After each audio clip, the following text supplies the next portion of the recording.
جی تو ہم وزیرستان کے لیے نکل چکے ہیں، ہمارا سفر جاری ہے۔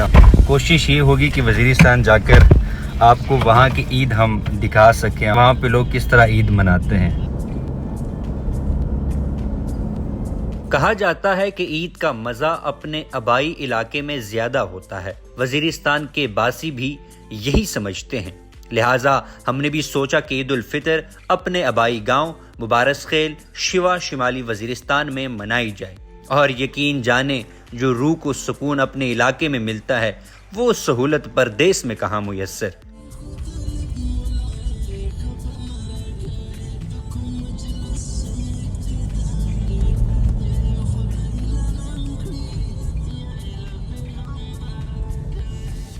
جی تو ہم اس وقت ٹل پہنچ چکے ہیں۔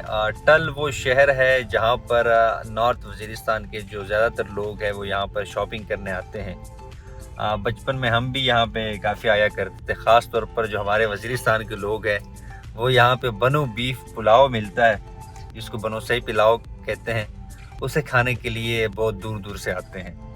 تو میں اس وقت ٹل میں ہوں، اور اس کے بعد پھر ہمارا جو علاقہ ہے اور ایجنسی پہلے، اس کے بعد پھر ہمارا علاقہ شروع ہو جاتا ہے۔ اور یہاں پہ چونکہ ثقافت یہ ہے کہ آپ کو ٹوپی پہننی پڑتی ہے، تو میں یہ اپنی ٹوپی بھی پہن لیتا ہوں تاکہ ان لوگوں کو یہ بات بری نہ گزرے کہ میں اس طرح بغیر ٹوپی وہاں پہ جاؤں۔ تو انشاءاللہ وہاں پہ جاتے ہیں اور آپ کو دکھاتے ہیں ہماری عیدی کیسے ہوتی ہے۔ وزیرستان میں صبح نماز کے بعد لوگ جلدی سے چائے پی کر اپنے خاندان کے بچھڑے ہوئے لوگوں کے قبروں پر فاتحہ خوانی اور دعا کرنے جاتے ہیں۔ اس کے بعد عید کی نماز کے لیے تیاری کی جاتی ہے۔ عید کی نماز کے لیے زیادہ تر لوگ پیدل چلنا پسند کرتے ہیں۔ عید کی نماز کے بعد لوگ ایک دوسرے کو عید مبارکباد دیتے ہیں، اور اس کے بعد گھر میں اہل خانہ کے ساتھ کچھ وقت گزارا جاتا ہے۔ بچوں میں عیدی بھی بانٹی جاتی ہے۔ گھر والوں سے ملنے کے بعد وزیرستان کے لوگ سب سے پہلے ان کے گھر جاتے ہیں جن کی فوتگی ہوئی ہوتی ہے، وہاں وہ ان کے دکھ میں شریک ہوتے ہیں اور دعا کرتے ہیں۔ اس کے بعد گاؤں کے لوگ ایک دوسرے کے گھر جاتے ہیں اور عید کی خوشیاں مناتے ہیں۔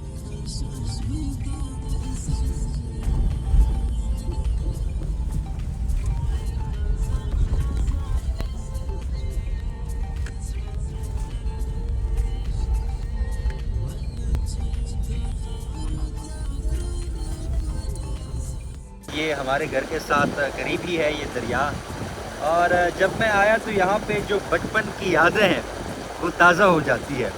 ہم اکثر یہاں پہ آیا کرتے تھے نہانے کے لیے اس دریا میں، بیسیکلی اس کو دریائے کرم بھی کہا جاتا ہے، اور ابھی جب ہم آئے تو علاقہ بہت ہی خوبصورت ہوا پڑا ہے۔ تو میں نے کہا کیوں نہ آپ لوگوں کو بھی ہمارے علاقے کی جو خوبصورتی ہے وہ دکھا دوں۔ بدقسمتی سے اگر اس طرح کا علاقہ کسی اور کو ملتا، باہر کی جو کنٹریز ہیں یا عرب کنٹریز ان کو ملتا، تو اس علاقے سے کیا وہ بنا دیتے، ایک جنت نظیر کا یہاں پہ ایک سما ہوتا۔ لیکن چونکہ اب ہم اس کی اتنی کیئر نہیں کرتے، ہم بھی اور ہماری حکومتیں بھی، تو اس وجہ سے اس کی جو خوبصورتی ہے وہ مین سٹریم پہ نہیں آ رہی ہے۔ تو اگر کیمرہ مین آپ کو دکھا سکے کہ کس طرح کا خوبصورت علاقہ ہے، پانی یہاں پہ بہہ رہا ہے، چونکہ پانی دھندلا ہے تو اس کی بنیادی وجہ ہے بارشیں ہوئی ہے وہاں پہ، تو جس کی وجہ سے پانی جو ہے نا وہ نیلگو اور صاف اور نہیں ہے۔ تو اگر بارشیں نہ ہوتی تو یہ بڑا نیلگو سا پانی ہے، مزہ آتا ہے آپ کو یہاں پہ بیٹھ کے، اور یہاں پہ مچھلی بھی بہت زیادہ مقدار میں پائی جاتی ہے۔ اور باقی اگر آپ کو یہ ہمارے کھیت وغیرہ بھی دکھا سکیں، گندم کی جو فصل ہے وہ تیار ہے، اور بس ابھی اس کو کٹائی کا جو ایک پروسیس ہے وہ شروع ہو جائے گا۔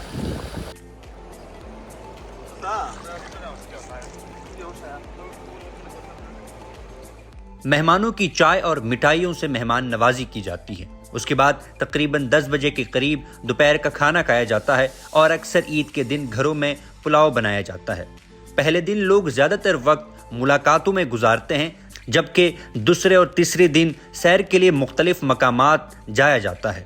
عید کے دنوں میں کھیلوں کے مقابلے بھی منعقد کیے جاتے ہیں، اور ٹک ٹاک کا جادو نوجوانوں کو اپنی گرفت میں لیے ہوا ہے، اور لوگ آپ کو ٹک ٹاک ویڈیوز بناتے ہوئے نظر آئیں گے۔ یہاں پہ وزیرستان میں جو عید منائی جاتی ہے تو عید کے دن پہلے دن نا جو بچے ہوتے ہیں وہ یہاں پہ انڈوں کو کلر کرتے ہیں اور پھر عید کے دن یہ انڈے کھائے جاتے ہیں اور انڈوں کا بھی مقابلہ ہوتا ہے ایگز کا۔ تو آج میرے پاس گرین کلر کا انڈا موجود ہے اور اب ہم دیکھتے ہیں کہ ان کے ساتھ یہ ہم مقابلہ کریں گے کون جیتتا ہے۔ یہ جیت گیا، یہ والا جو ہے نا یہ جیت گیا ہے اور یہ پھر یہ میرے حصے میں آ جائے، جو جیتتا ہے تو ہارنے والے کا جو انڈا ہے وہ پھر جیتنے والے کے حصے میں آ جاتا ہے، تو پھر ان انڈوں کو کھایا جاتا ہے۔ ایک اور انڈا بھی آ گیا ہے تو دیکھتے ہیں یہاں پہ کون جیتتا ہے۔ یہ جیت گیا، نہیں یہ بڑا اسٹرانگ ہے، بڑا یہ جیت چکا ہے، تو یہ بھی میرے حصے میں آ گیا، تو 3 انڈے میں جیت چکا ہوں اس وقت اور یہ پھر ہم کھائیں گے۔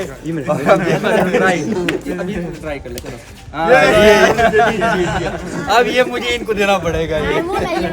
وزیرستان جاتے ہوئے خوشی تو بہت تھی لیکن ایک چیز نے بہت زیادہ مایوس کیا اور وہ وزیرستان کی بوسیدہ سڑکیں ہیں۔ لوگ سڑکوں کی وجہ سے نقل و حرکت کرنے میں بہت مشکلات پیش کرتے ہیں۔ محض چند کلومیٹر کا سفر گھنٹوں پہ محیط ہوتا ہے اور حتیٰ کہ جب بارش ہو جاتی ہے تو یہاں کی سڑکیں ٹریفک کے لیے بند ہو جاتی ہے۔ حکومت اور کانٹریکٹرز خاموش تماشائی کا کردار ادا کرتی ہے، لیکن ان سڑکوں کی وجہ سے وزیرستان کے لوگ ہر روز ذلیل و خوار ہوتے ہیں۔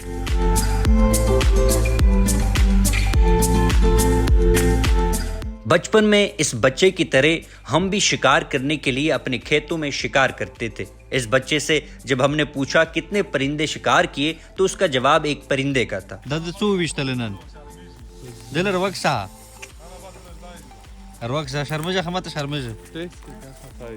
یہ لڑکا خاصا شرما رہا تھا اور اس لڑکے نے ہماری بچپن کی ساری یادیں تازہ کر دی، اور جب اس نے موبائل میرے ہاتھ میں دیکھا تو فوراً اپنا چہرہ چھپا لیا۔ اس کی معصومیت اور شرمیلا پن دیکھ کر ہم پیار سے مسکرا دیے۔